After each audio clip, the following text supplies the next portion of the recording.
എനിക്കേ നിന്നെ ഇവൻ നിന്നെ മോളെ വിളിച്ചോണ്ടോ വന്നിരിക്കുക. എടി, നിനക്ക് അവന്തിയുടെ അടിമയെ ഇവന്റെ കൂടെ പോണോ അതോ ഈ വീട്ടിൽ ഞങ്ങളുടെ കൂടെ താമസിക്കണോ? അതെ, ഞാൻ നിന്നെ മോളെയും കൊണ്ടുപോകാനാ വന്നത്. ദേ, എനിക്കിപ്പോ ഒരു നല്ല ജോലിയുണ്ട്, നിന്നെയും മോളെയും പോറ്റാനുള്ള വരുമാനവും ഉണ്ട്.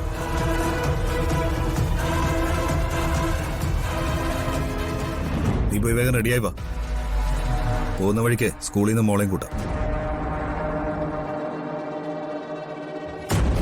ഇതുപോലെ കാര്യപ്രാപ്തിയുള്ള ഒരു ഭർത്താവിനെയും നല്ലൊരു ജീവിതവും ഞാൻ ആഗ്രഹിച്ചത്. ആ ജീവിതം നിനക്ക് തരാൻ ഇപ്പൊ എനിക്ക് കഴിയും. അവന്തികയുടെ ദയ കൊണ്ട് കിട്ടുന്നൊന്നും ഇവിടെ ആർക്കും ആവശ്യമില്ല. ദേ, എന്റെ ഭാര്യയുടെയും മകളുടെയും കാര്യം നിങ്ങളല്ല തീരുമാനിക്കുന്നത്, ഞാനാ.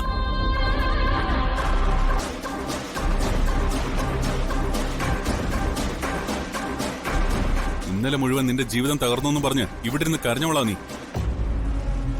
ഇവന്റെ കൂടെ പോണോ വേണ്ടയോന്ന് നിനക്കിപ്പൊ തീരുമാനിക്കാം. അതെ, ഏത് വിധത്തിലായാലും ഭാര്യയും മകളെയും സംരക്ഷിക്കുക എന്നുള്ളത് ഒരു ഭർത്താവിന്റെ കടമയാണ്. എല്ലാ സൗകര്യങ്ങളുള്ള ഒരു ജീവിതമാണ് നീയും ആഗ്രഹിച്ചത്. നാളുകൾക്ക് മുമ്പ് വരെ നമ്മുടെ ജീവിതത്തിൽ എല്ലാം ഉണ്ടായിരുന്നു.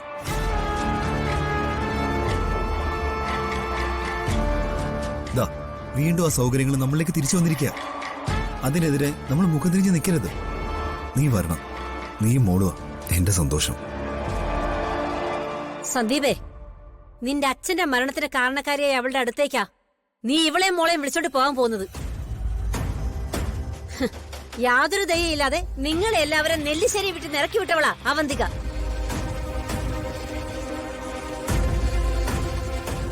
ആ അവളുടെ കാൽക്കീഴിലേക്കാ ഇവൻ നിന്നെ വിളിക്കുന്നത്.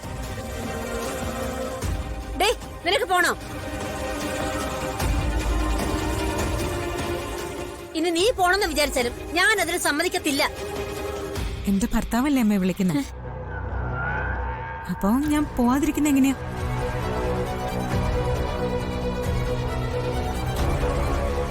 ഓക്കോ, പിന്നെ തിരിച്ച് രണ്ടുപേരും ഇങ്ങോട്ട് വരരുത്. സന്ദീപിന് കാര്യപ്രാപ്തി ഇല്ലാന്നല്ലേ നിങ്ങളൊക്കെ പറഞ്ഞ്? ഇപ്പൊ നോക്ക്, സ്വന്തമായിട്ടൊരു ജോലി നേടി എന്നെയും മോളെയും പോറ്റാനുള്ള പ്രാപ്തിയോടെയാ വന്ന് വിളിക്കുന്നേ.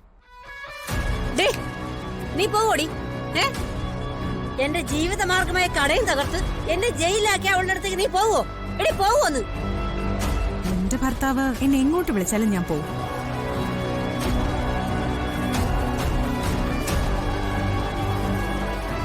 അപ്പോ അവന്തികയുടെ എച്ചിൽ തിന്ന് ജീവിക്കാൻ നിനക്ക് നാണമില്ലല്ലേ?